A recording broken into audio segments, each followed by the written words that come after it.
మీ క్లాసెస్‌లో మనీ సంపాదించాలి అంటే ఏం చెప్తారు? ఎలా ట్రైన్ చేస్తారు? వాళ్ళ యొక్క ఓల్డ్ బిహేవియర్ ఉంటుంది కదా! ఓల్డ్ ప్యాటర్న్‌తో వస్తారంటే సబ్‌కాన్షియస్ మైండ్‌లో ఓల్డ్ బిహేవియర్ ఉంటుంది. ఓల్డ్ ప్యాటర్న్ ఉంటాయి.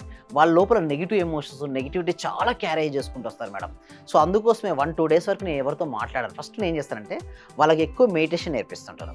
మెడిటేషన్ చేయడం వల్ల శుద్ధి జరుగుతుంది మేడం. మనోమాలిన్యాలు చాలా క్యారీ చేసుకొని వస్తారు మేడం. అంటే ఎలా అంటే వాళ్ళ లోపల ఒక ఈర్ష్య ఉంటుంది, అసూయ ఉంటుంది, ద్వేషం ఉంటుంది, నిరాశ, నిస్పృహ ఇవన్నీ ఉంటాయి మేడం.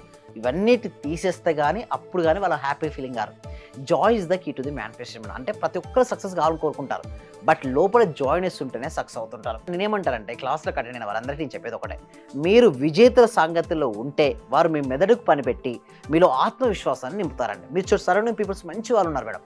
అప్పుడు వాళ్ళు ఏం చేస్తారు? మీ మెదడుకు పదును పెట్టి మీలో ఆత్మవిశ్వాసాన్ని నింపుతారు. ఒకవేళ మీ చుట్టుపక్కల నెగెటివ్ పీపుల్స్ ఉంటే అలాగే అవుతది. మీరు దేనైనా సాధించగలరని నమ్మకాన్ని ఎవరిస్తారు చెప్పండి? మీ చుట్టుపక్కల ఉన్న వాళ్ళు గనుక పాజిటివ్ యాటిట్యూడ్ ఉందనుకోండి, మీ లోపల ఏం చేస్తారు? ధైర్యాన్ని నింపేస్తారు. మీలో ఎంత ధైర్యం ఉంటే అంత మనీ వస్తది. ఎందుకు చెప్పండి?